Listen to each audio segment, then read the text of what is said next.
తీర్చేసిన వరకే అని అనుకోబాకండి. ఈ వాక్యాన్ని మీరు కూడా ధ్యానించండి. పరిశుద్ధాత్మ నాకు ఇచ్చే ఆలోచన మీకు చెప్తున్నాను. అంతటితోనే అయిపోయిందని మాత్రం మీరు అనుకోవద్దు దయచేసి. ఈ వాక్యాన్ని మీరు దీని గురించి బాగా డీప్ గా ఆలోచన, ఎందుకంటే సంవత్సరం అంతా దాని గురించే మనం ధ్యానిస్తున్నాం కాబట్టి దాని గురించి మీరు ఆలోచించాలి ఖచ్చితంగా. అదే కొత్త ఆలోచన మీకు కూడా దేవుడు ఇస్తారు. అదే నేను చెప్పే, దేవుని యొక్క వాక్యానికి అడుగు ఎవరికి తెలియదు.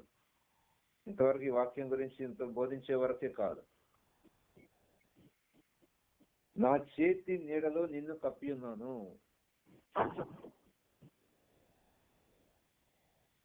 దేవుని చేతి నీడలో ఉన్న వ్యక్తి ఖచ్చితంగా దేవుని మనిషి,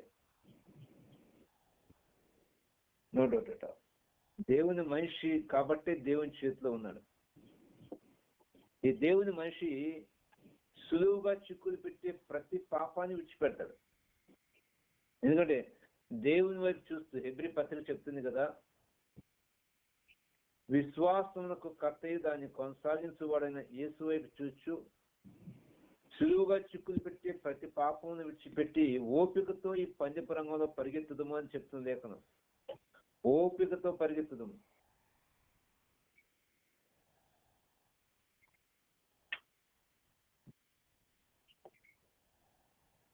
సులువుగా చిక్కులు పెట్టి ప్రతి పాపాన్ని విడిచిపెట్టేస్తాడు. ఇందులో సులువు చిక్కులు పెట్టే పాపాలు ఏంటి అంటే, గర్వం గురించి కొంతవరకు మనం చూసాం, పూర్తిగా కాదు. తదుపరిగా ధనాపేక్ష గురించి చూస్తూ ఉన్నాను. ధనం ఉండటం తప్పు కాదండి, ధనాపేక్ష పాపం. ధనం ఎన్ని కోట్లను తప్పే లేదు, ధనం ఉండటం తప్పు కాదు.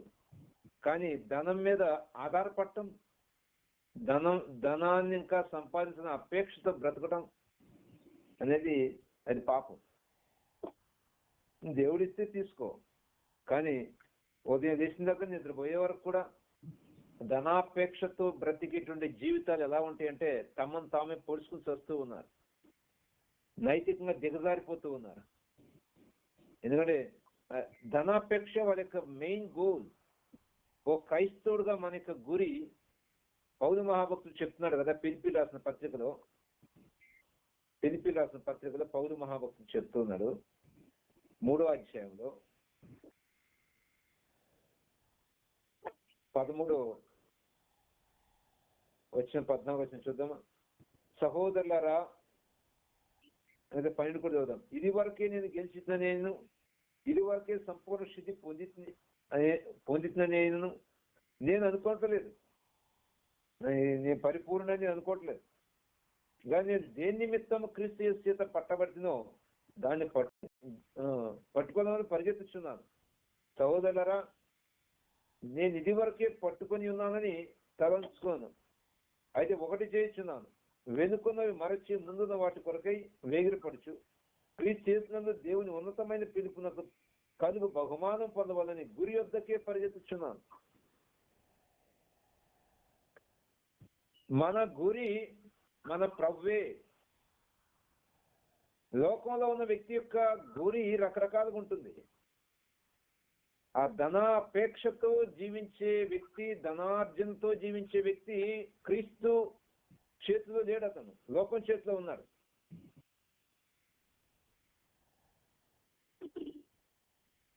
దేవుని చేతిలో లేడు, అతను ధనం చేతిలో ఉన్నాడు. అందుకని యేసే చెప్పాడు, దేవునికి తిరిగిని మీరు దాసుడుగా ఉండనేరరు, ఇద్దరు యజమానులకు దాసుడు పనిచేయనేరడు. ఒకరిని ద్వేషించి ఒకరిని ప్రేమిస్తాడు, ఒకరిని హత్తుకొని ఒకరిని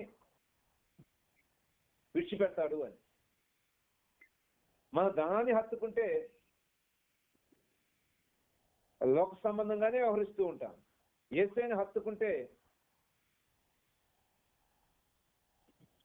మన ప్రవర్తనలో ఎంత వ్యత్యాసం కనపడుతుంది. ఈ ధనాపేక్ష అనేది దేవుడి నుండి మన లాక్కుని తీసుకెళ్ళేట్లు ఒక దయ్యం, ఒక ఈవిల్ స్పిరిట్. మనం మంచిగానే ఉన్నాంలే, మనం దేవుళ్ళు బాగా ఉన్నాంలే, మంచిగా ఉదయకాలం ప్రార్థన, తర్వాత మధ్య ప్రేయరు, తర్వాత సువార్త పరిచర్య, రకరకాల అబ్బా బైబిల్ ధ్యానం బాగుందిలే అనుకుంటాం. ఇర్మియా గ్రంథం 17వ అధ్యాయం.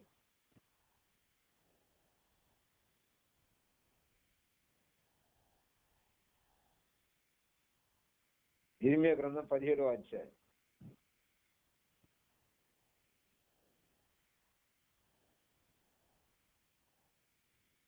9వ వచనం. హృదయం అన్నింటికంటే మోసకరమైంది, అది ఘోరమైన వ్యాధి గలదు. ఘోరమైన వ్యాధి గలది, దాన్ని గ్రహించగలవాడెవడు? మన హృదయమే మనం మోసం చేస్తూ ఉంటుంది, పక్కోడు కాదు. మనం అంతా బాగున్నామని అనుకుంటాం, కానీ ధనాపేక్ష మనం వెళ్తూ ఉంటుంది. బయటికి బాగానే భక్తి పైకి భక్తి రూపం బాగానే ఉంటుంది, కానీ దేవుని యొక్క శక్తి లోపలే ఉండదు. పైకి భక్తి రూపం బాగుంటుంది. పరిచయం ఎక్కడ మోసపోయారు అంటే, పరిచయం ఎక్కడ దెబ్బతిన్నారు అంటే, వాళ్ళ పై రూపం బాగానే ఉంటుంది, భక్తి రూపం బాగుంటుంది, కానీ వాళ్ళ దేవుని శక్తి ఉండదు. ఈ ధన వ్యామోహం అనేది లోపల మనని ఈడ్చుకు వెళ్తూ ఉంటుంది. పైకి మాత్రం భక్తి రూపం బాగుంటుంది. ఈ ధనాన్ని తీసుకొచ్చి లేక సిరిని తీసుకొచ్చి ఎందుకు దేవునితో సమానంగా మాట్లాడుతూ వచ్చాడు యేసయ్య అంటే, మత్తయి సువార్త 6:24 వచనంలో దేవునికి సిరికి అనే మాట వాడాడు. అంటే దేవుడు నెక్స్ట్ మరొక సింహాసనం సిరి. అంటే సిరి అంటే మనీ. అది ఒక ఈవిల్ స్పిరిట్ అనమాట. ఆ ఉద్యోగం కావచ్చు, వ్యాపారం కావచ్చు, లేకపోతే ఏదైనా మనం లాక్కేలేదు. మరి మనం ప్రేమించేది దేవుని కంటే మించి ప్రేమించేది ఏదైనా సరే. ఈ రెండింటికి సమాన సింహాసనాలు ఉన్నాయి, దేవునికి సిరికి. అంటే అంత భయంకరంగా మన జీవితాల్లో అంతరంగంలో పనిచేస్తూ ఉంటుంది అది.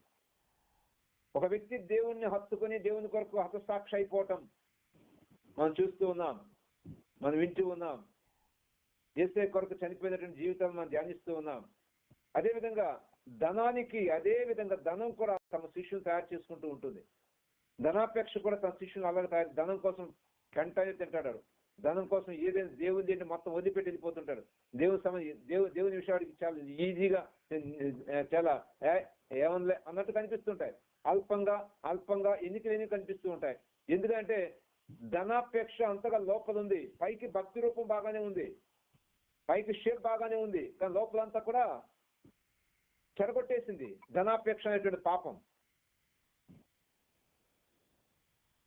పై రూపం బాగానే ఉంది బ్రదర్ అండ్ సిస్టర్, ఉదయకాల ప్రార్థనలు బాగానే ఉన్నాయి, బైబిల్ ధ్యానం బాగానే ఉంది, వాక్య బోధ బాగానే ఉంది, పాటలు బాగానే ఉన్నాయి, మాటలు బాగానే ఉన్నాయి, పైకి రూపం బ్రహ్మాండం ఉంది. నెంబర్ 1 భక్తుడు. కానీ లోపల మాత్రం ధనాపేక్ష అనేటువంటి పాపం ఆ వ్యక్తిని పూర్తిగా నిర్వీర్యం చేసి పారేస్తుంది. దేవుని విషయాలు దైవ సేవకుడన్నా దేవుని విషయాలన్నా అవసరమైతే తీసి తొంగలో తొక్కి పారేస్తాడు. పారేస్తూ ఉంటారు. లెక్క లేకుండా ఉంటుంది అది. ఎందుకంటే లెక్క లేకుండా చేస్తుంది అంటే ఈ ధనాపేక్ష బాగా ఏర్లు పూనుకుని ఉంటుంది అనమాట. బాగా వేర్లు నరాల్లో పాకిపోయి ఉంటుంది అనమాట.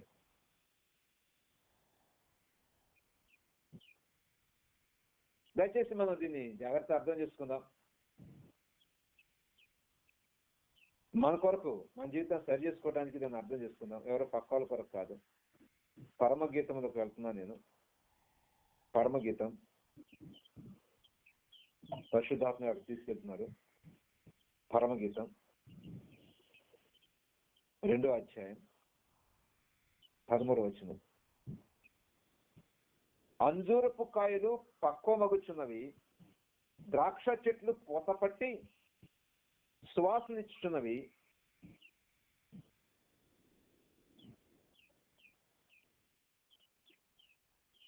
వచనం. మన ద్రాక్ష తోటలు పూతపట్టి ఉన్నవి, ద్రాక్ష తోటలను చెరుపు నక్కలను పట్టుకునుడి, సహాయం చేసి గుంట నక్కలను పట్టుకునుడి. ద్రాక్ష తోటను పాడు చేసే గుంట నక్కలు ద్రాక్ష తోటలోనే ఉన్నాయట. మన జీవితాన్ని పాడు చేసే గుంట నక్క లాంటి ఆలోచనలు మన జీవితంలోనే ఉన్నాయి. వాటిని వెతకి పట్టుకోవాలట, సహాయం అడిగి పరిశుద్ధాత్మ సహాయంతో పట్టుకోవాలట, లేదా దొరకమంటాయి. ద్రాక్ష తోటలోకి వెళ్తే గుంట నక్కలు గుంటలోకి వెళ్ళిపోతాయి, తోట అంతా బాగా నిన్నట్టుంటుంది. కానీ మనం బయట రాగానే గుంట నక్క బుయ్యమంట బయటకు వస్తే కొట్టేస్తూ ఉంటాయి. మనకు తెలియకుండా జరిగిపోతుంది అది. అందుకని పరిశుద్ధాత్మ సహాయంతో మాత్రమే వాటిని మనం పట్టుకోగలం. మన సమయం ఎక్కువ దేనికి కేటాయిస్తూ ఉన్నాం అని ఒకసారి మనం పరిశుద్ధాత్మ సహాయంతో మనం పరిశీలన చేసుకుంటే అర్థమైపోతుంది. మన సమయం అంతా ఎక్కడ ఖర్చు పెడుతున్నామో, మన సామర్థ్యం అంతా ఎక్కడ ఖర్చు పెడుతున్నామో, బతికున్నంతగా మనకు ఒక బలం ఉంటుంది, మనం పని చేయగల ఎబిలిటీ ఉంటుంది. ఆ సామర్థ్యం అంతా మనం ఎక్కడ ఖర్చు పెట్టేస్తున్నాం, ఆ సమయం అంతా ఎక్కడ ఖర్చు పెట్టేస్తున్నాం, మన తెలివితేటలను ఎక్కడ ఖర్చు పెడుతున్నాం, మన సొమ్మంతా ఎక్కడ ఖర్చు పెట్టేస్తున్నాం. వీటిని మనం పరిశీలన చేసుకుంటే పరిశుద్ధాత్మ సహాయం కోరుకుని ఐదుగా అర్థమైపోతుంది మనం ఎవరి చేతిలో ఉన్నామో. పైకి భక్తి రూపం బాగానే ఉంది బ్రదర్ అండ్ సిస్టర్, మన భక్తి రూపం బాగుంది పైకి, కానీ లోపల మాత్రమే ఈ ధనాపేక్ష అనేటువంటి ఈ పాపం నిర్వీర్యం చేస్తూ ఉంది. మన హృదయం ఘోరమైన వ్యాధి కలిగింది, మన హృదయం మనం మోసం చేస్తుంది. డిఎన్ మూడీ గారు అన్నారు, గొప్ప దైవజనులు, నాకు ఒక పెద్ద శత్రువు ఉన్నాడు, వాడు ఎవరంటే డిఎన్ మూడీనే అన్నాడు. నీకు నాకు బద్ధ శత్రువు ఎవడో కాదు, మనకు మనమే బద్ధ శత్రువుని, మనకు మనమే నాశనం చేసుకుంటూ ఉంటాం. గుంట నక్కలు ఎక్కడో లేవు, ద్రాక్ష తోటలోనే ఉన్నాయి. మన జీవితంలోనే మన జీవితాన్ని పాడు చేసే ఆలోచనలు ఉన్నాయి. మనకు మనమే ఆపోజిట్ గా పనిచేసేటువంటి స్థితి మనలో ఉంది. మనమే నరకానికి తీసుకువెళ్ళిపోతూ ఉన్నాం. మనకు మనమే దేవుని యొక్క ఆనందాన్ని పొందుకోకుండా లాక్కెళ్ళిపోయే ఆలోచనలు ఉన్నాయి. పరిశుద్ధాత్మ ఆనందం లేని జీవితాలను కలిగి ఉన్నాం. దానివల్ల కారణం ఎవరో కాదు, మనమే. మన నిర్ణయాలు, మన గుంట నక్క లాంటి ఆలోచనలు పైకి కనపడకుండా గుంటలో దాగుండి మనుషులు లేనప్పుడు వచ్చి, మనుషులు ఎవరు చూడనప్పుడు ఆ బయటకు వచ్చి తోట మొత్తాన్ని కొట్టేస్తూ ఉంటాయి. పూత పట్టి సువాసన వస్తుందట. అంజురపు ద్రాక్ష చెట్లు పూత పట్టి సువాసన ఇస్తున్నవి, అంజురపు కాయలు పక్వ మగుచున్నవి, మన ద్రాక్ష తోటలు పూత పట్టి ఉన్నవి. పూత పట్టి చక్కగా కాపుకు మారేటప్పుడు గుంట నక్కలు పాడు చేస్తున్నాయి. పర్లేదు, యేసయ్యకి జీవితం అక్కడికి వస్తుంది అనుకునే సమయంలో ఈ ధనాపేక్ష అనేది జీవితం మొత్తాన్ని పాడు చేస్తుంది. దయచేసి మన జీవితాన్ని మనం పరిశీలన చేసుకుందాం.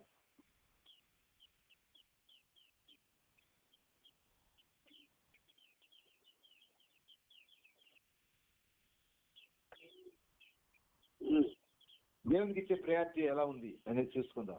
ప్రార్థన చేద్దాం. ప్రేమగల మా తండ్రి, మహోన్నతుడా నీకు వందనాలు. నీ కృపలో జ్ఞాపకం చేసుకోండి. నీ పాదాల చెంత మమ్మల్ని మేము పరిశీలన చేసుకుని మా బ్రతుకుల్లో ముందుకెళ్ళే భాగ్యాన్ని మాకు దయచేయండి. ఇక్కడ ధనాన్ని కనుక మేము హత్తుకుని బ్రతుకుతూ ఉంటే నీ పాదాల దగ్గర ఒప్పుకునే భాగ్యం దయచేయండి. ధనం కోసం పరుగులేటువంటి గెహాజీ నాశనం అయిపోయారు నాయన. ధనం కోసం పరిగెత్తినటువంటి ఇస్కరియోతు ఉరిబోసి వచ్చాడయ్యా. ధనం కొరకు విన్నటువంటి ఆకూరలో ఏదో రాళ్ళు కూడా చంపట్టాడయ్యా. దైతమని జ్ఞాపకం చేసుకుంటండి. పరిశుద్ధాత్మ దేవ, మేము దేనికి హత్తుకుని బ్రతుకుతున్నామో మాకు చూపించండి అయ్యా. ఇది మా వల్ల కాదు చూసుకోవటం, ఎందుకంటే మా హృదయమేమో మోసం చేస్తుంటే మేము ఎలా చూసుకోగలం. పరిశుద్ధాత్మ దేవ, నీ సహాయం మాకు కావాలి. సహాయం చేయండి. గుంట నక్కలను పట్టుకునే భాగ్యం వచ్చేయండి. తద్వారా మీరే మహిమ పొందండి అయ్యా. సంవత్సరం చేతులకు అప్పచేస్తూ మహిమ, ఘనత, ప్రభావం నీకే అర్పిస్తూ నజరేయుడైన యేసుక్రీస్తు వారి దివ్యనామం పెట్టడి వేడుకొంచున్నాం పరమ తండ్రి.